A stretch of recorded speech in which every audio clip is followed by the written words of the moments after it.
team knows who you are, why you exist, why what they do matters. How do you make sure that onboarding never stops, orientation never stops? What you do speaks so loudly, I can't hear what you say. And I used to use this as a GM, and I would say, don't tell me, show me. Don't tell me you want a promotion. Don't tell me you're going to improve your attendance. Show me. And the same thing is for your listeners today. Don't tell me you want to improve your culture. Show me.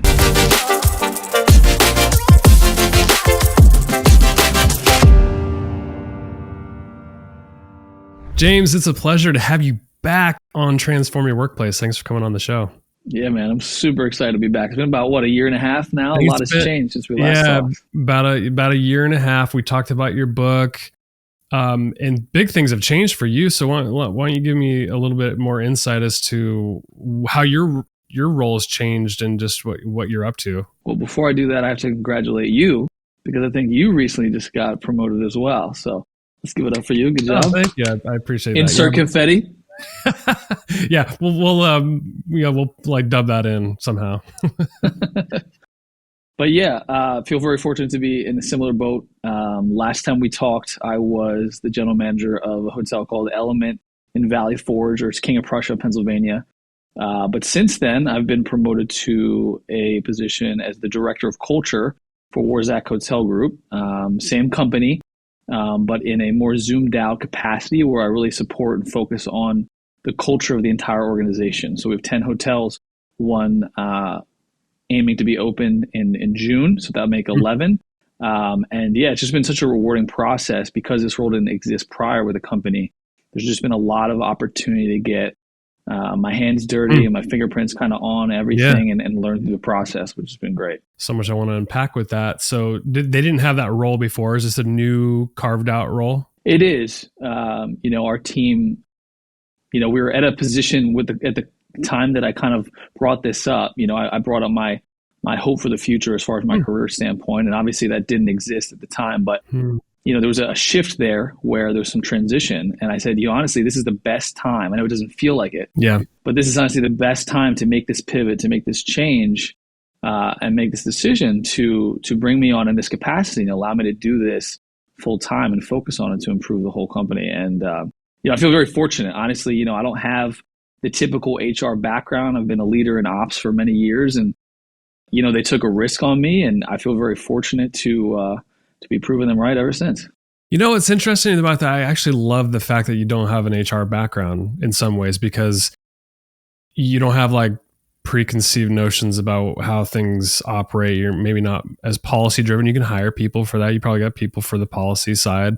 But if you care about people and the experience inside the walls of your organization, that's really all that matters. And then you can dictate the strategy. So I love that the fact that you probably painted a vision for where your career wanted to go, and even offer some suggestions for why you were the right person for that role. And then look at you now, like you're in this role that now gets to pave the way for employee experience. Yeah, it's pretty exciting. Honestly, I feel like I got to pinch myself every once in a while because again, they did take a risk on me. It wasn't a position before, and I just feel very fortunate to be in this role. It's honestly a dream job for me. In this role, since you are taking a higher level approach, like a bigger global look, 32,000 foot view, whatever you want to say, you're probably working on different things, and you probably recognize some areas that you wanted to approach or maybe problems you wanted to solve first. What were some of those things you identified to work on? Well, I think from the lack of experience in the industry, I had a lot of guidance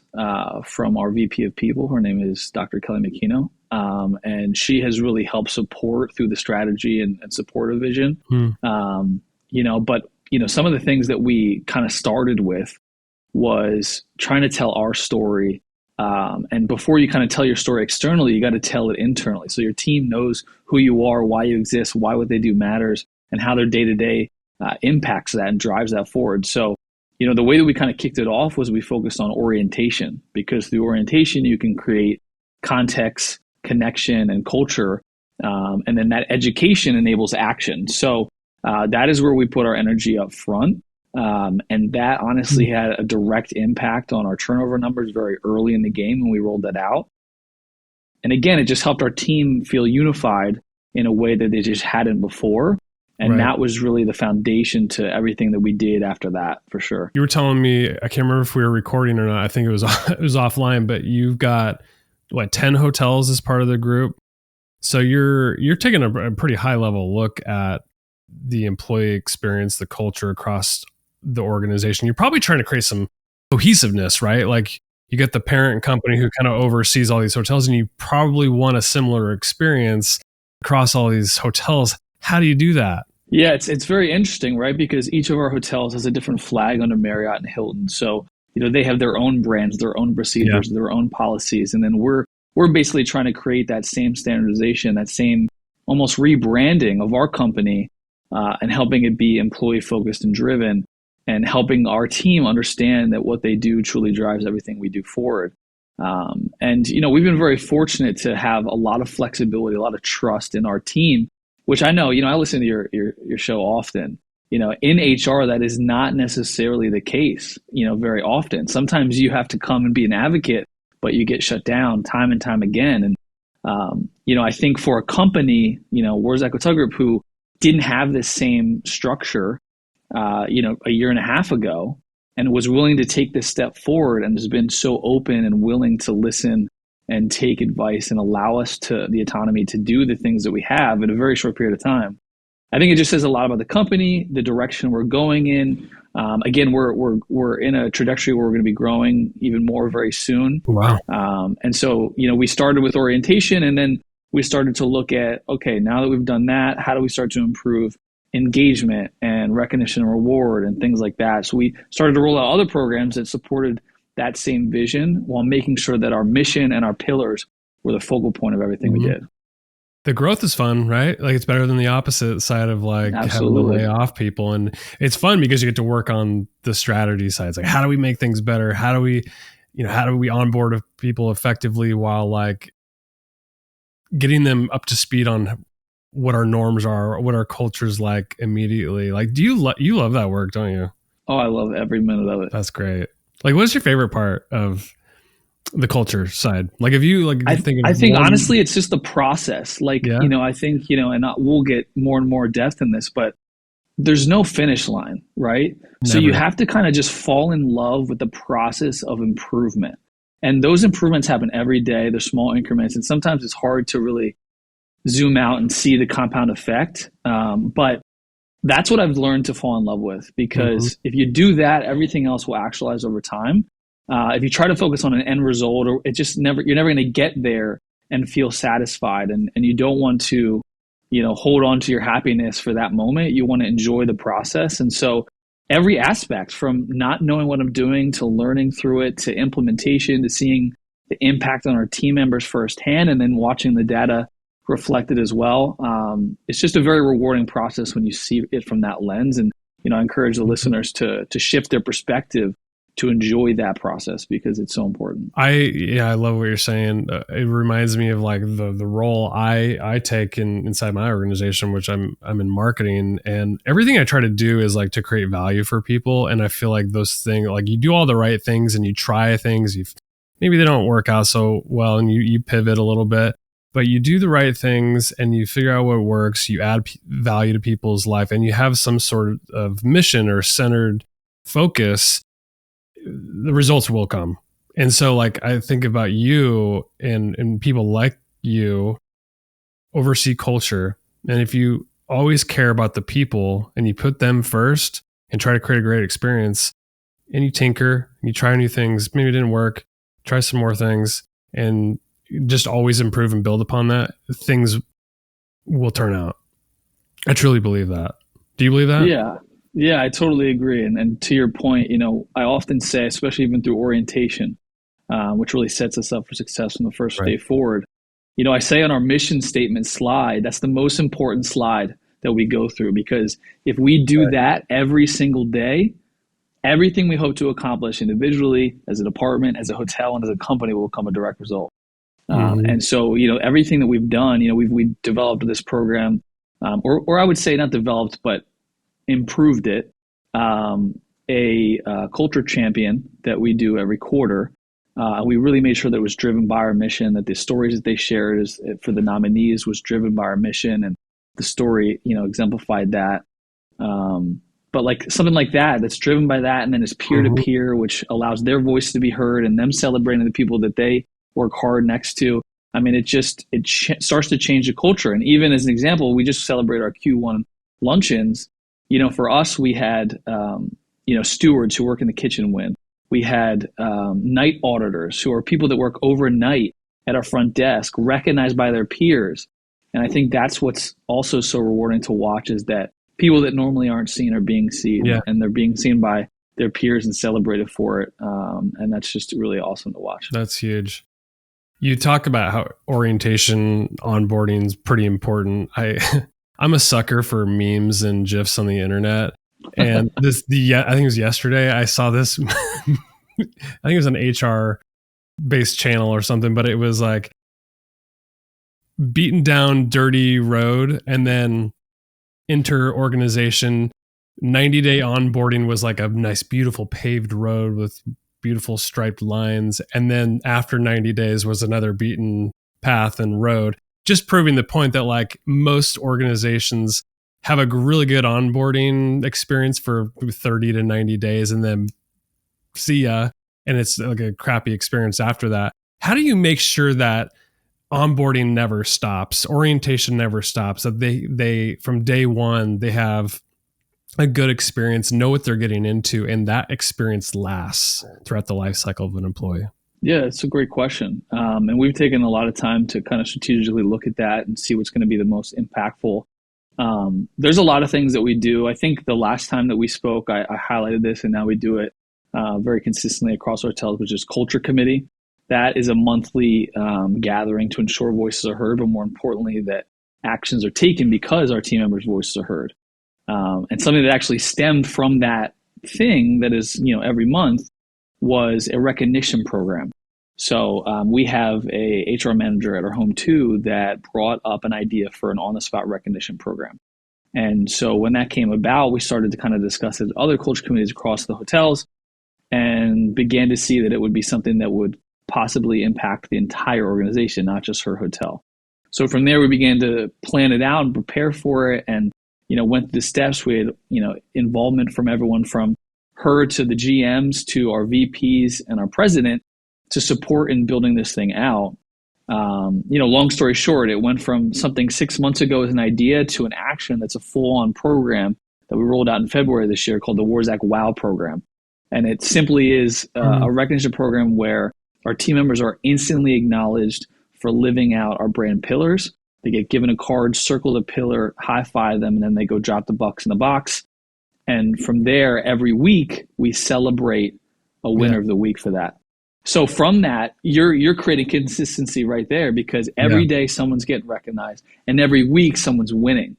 And so when you talk about those brand pillars and that mission and that orientation in the first week or even in the first 30 days, we're living that out every week thereafter. And then you have this culture committee every month, and then you have the culture champion quarterly luncheons. And so you're just constantly building off this belief and this understanding that what you do matters, that we appreciate you for it, and then let's go be better together. I'm laughing because we have the exact same recognition program, like we call it a wow card. Did you steal it from me or did I steal it from you? I have no idea, but like we've been. No, honestly, it was Catherine's idea. I can't even take it. To be completely honest, and I've shared this on other podcasts, when she first brought it to me, I said I didn't like it. And the reason was because when you develop programs like this, if you don't do it right, it can break down trust. It can create favoritism. Yep. A lot of times with point systems and stuff like that, people just give points to who they like, who they see the most. And so my fear was like, oh no, let's think this through, because it could do the exact opposite. And that's why we kind of got more people involved to make sure we did it the right way. Yeah, I agree.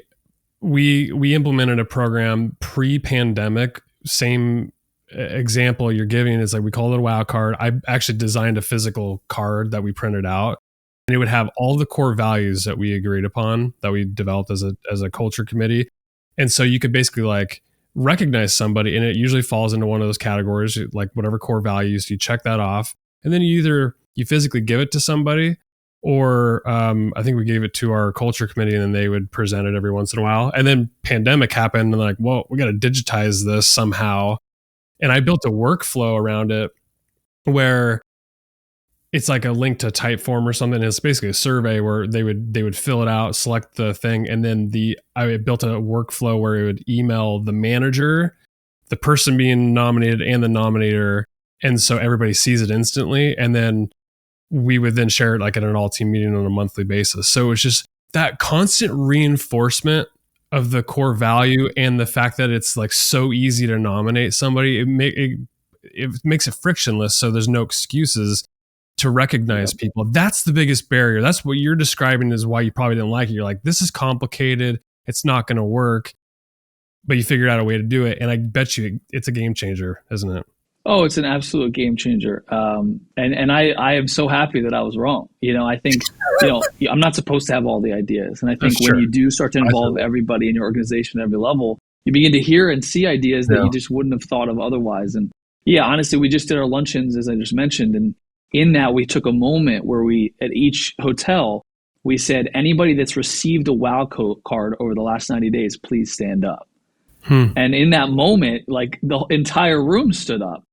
Wow. At all of our hotels. And so it was such an impactful moment where you're like, wow, look at what this program is doing. I don't need to say anything about it. You guys are showing me how it's impacting us. And then, of course, we would then lead into recognizing those that have won over the first few weeks of it. So, yeah, I mean, I think we're just, again, scratching the surface. Our turnover numbers are definitely down since the rollout, but we won't really see the impact of this until probably Q2.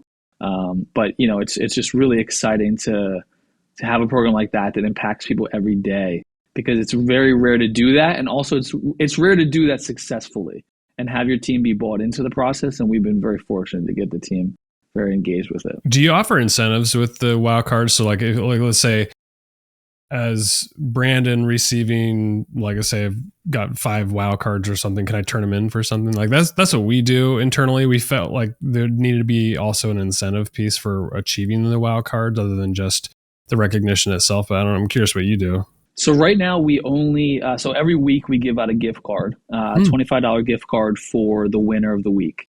But the actual card for us, as we looked at the program and rolled it out, was really, and you said this a minute ago, like it's about building the habit.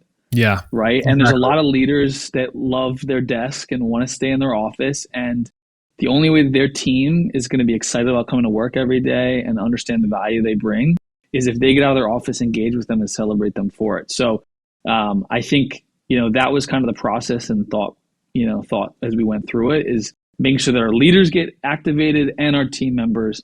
But I think, like any good program, you analyze the data, you talk to your team, and you grow. I mean, we've definitely thrown around that maybe similar to a point system that they can accumulate and then get prizes of larger options for sure down the road. So you never know. Yeah, and that's what we've done. I'll just share it with you live, and maybe people listening could get value from it too. But we allow people to trade in up to, I think, 5 WOW cards per quarter, and 5 WOW cards would get you $100 Amazon card. It would get you 3 bottles of wine or half a day of PTO. I think those are the top 3 things that people tend to trade things in for. But we do limit it because you don't want people willy-nilly just recognizing people we want it to be meaningful, right? So we do limit the incentive piece, but it's the recognition. You can't beat it, man. It's like people love to hear their name privately, publicly, and just seeing it in a card format or digital, however you do it. It's super meaningful. It connects people to the organization. For sure. And then we have a tracking system. So for me, in my role, I have this shared Google Doc that everybody puts in who won it, the department, what pillar was recognized, and then the story or the example as to why they were celebrated. So we can then use that information to celebrate those stories on social, internally through our newsletter, or wherever makes sense, whether it's at Huddle each morning. There's just so much good that comes out of it that is, beyond just that moment of recognition that we can continue to celebrate long term. So you'd emailed me some data points, and one caught my eye. You said that your Glassdoor rating was a 2.5 and it went to a 4.7. That's a huge jump. What's up with So that? it was actually at a 2.2. 2.2. That's Yeah, it low. was at a 2.2. Now, look, I want to make sure that I preface this. I think, without someone in this role, in this perspective prior, there was nobody telling our story or celebrating our story internally or Right. externally. So we got what we got, right? And so, again, what we've been able to do is, with our brand pillars, so those kind of actualized, I would say maybe 8 months ago. And we did kind of a 3-step process to that where we created awareness, we had education, and then activation. Awareness, we created these brand pillar posters that we put in the break room. So we wanted people to understand what those were so that when we took the next step, they already had that base level foundation. Then we started to do huddle exercises where we went through like a 10-minute segment at our daily stand-ups and we reviewed how what we do every day, whether it's checking somebody in or the TVs go down or whatever it may be, laundry, someone calls out, like whatever the scenario is, how that can pertain to the pillar and how we can live it out every day. And then from there, and that was over a series of time. And then from there, the activation came in, which is this on-the-spot recognition program, Wurzak Wow. So we went from, creating that awareness, creating education, understanding, and then activating our leaders and our team members to live it out every day. And that process is what has led to that growth truly. I think obviously some of these culture champion, culture committee, orientation all has pieces in it. But I think that 3-step process is what really led to that growth. In the Philly region, which is where I spend most of my time, which is where I'm out of, yes, we were at a 4.7. I think overall 4.2. But yeah, I mean, it's insane, honestly. But I think it's those data points, those moments where you're like, okay, what I'm doing is making an impact. It really is scaling across the company, and people are willing and able to share that experience now in a way that they didn't either feel comfortable or confident in doing. And now they do. And that obviously means a lot. I think one of the biggest challenges for leaders is, especially in your case where you have like 10, 11 different locations, is keeping a pulse on what people want from their employer. And and I mean, like in terms of compensation, benefits, I mean, truly the experience they have on the job, the resources or tools they need to do their job effectively. Like you got to keep a pulse on all of that. How are you going about that? Are you like surveying your people quarterly, monthly, annually? Like, what are you doing? So, since my role started, we definitely used and still use culture committees as a platform for that data collection for sure. We're getting to the phase where we're starting to roll out like new hire and exit surveys and things like that. From an engagement survey standpoint, I think that's the next step. That's been the interesting thing for me, going from a GM who, like, if I had a problem, I solved it right then, to this where you have to like do it in a process. Like, you cannot do it all at once. No, you can't. It's not possible. And so there's been a lot of, patience through the process. But yeah, we're definitely working towards getting that and being able to scale that information and collect it and have a dashboard and look at all that stuff and then make those decisions. But at the same time, that platform of Culture Committee has allowed those voices to be heard and to better understand what their needs are and make adjustments, whether it's the tools they need to do their job well or the experiences they want to feel more like they belong.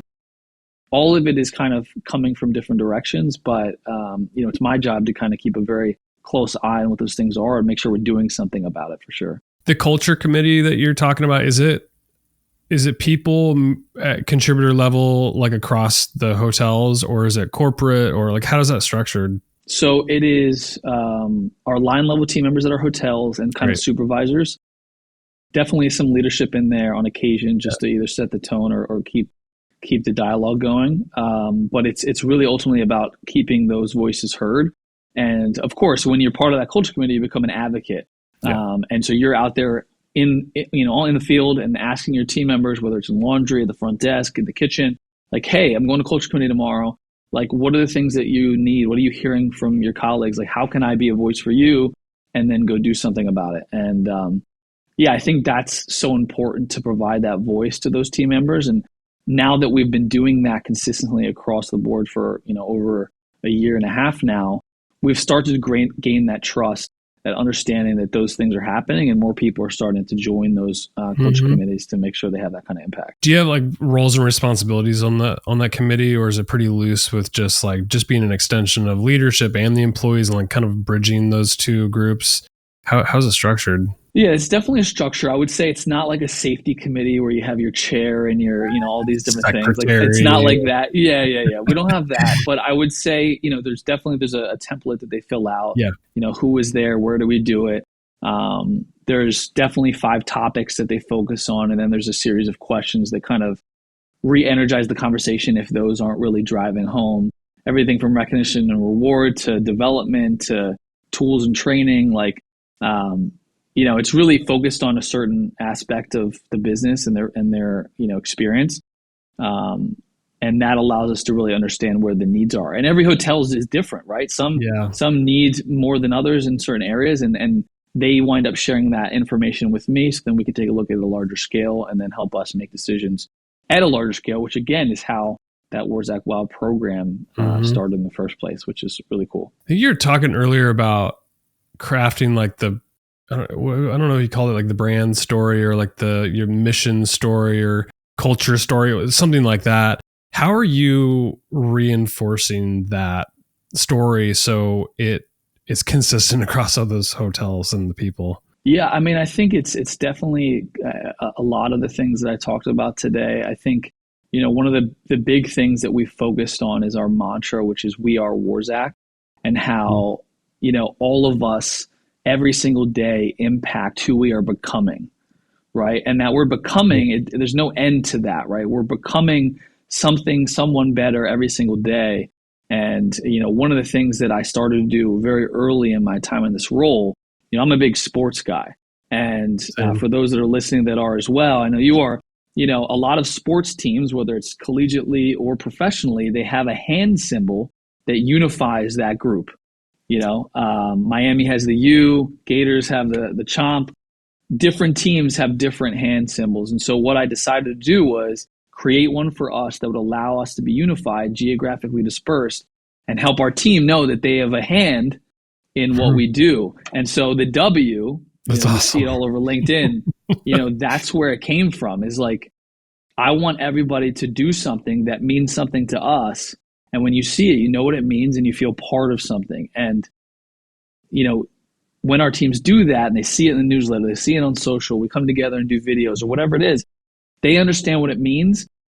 And it truly drives our culture forward. And that mantra, "We are Wurzak," kind of just emphasizes that. And that's something that we share first day forward in orientation. And then everywhere thereafter, from a branding standpoint, it's on every poster for our luncheons, for an update, for whatever it is. It's in our handbook, like everything, our website. So that process of building that out and having that branding be consistent has been another rewarding process for me, because I'm doing a lot more marketing than I think I imagined coming into this. I thought I'd be throwing confetti every day. Dude, I'm telling you, it's a lot of marketing. That. Absolutely. But I truly have fallen in love with that process. And, I think, I feel very fortunate to have been through that process to learn through it. Because again, it's not something I did as a GM. I did it in my own capacity, I guess, utilizing Canva or whatever else.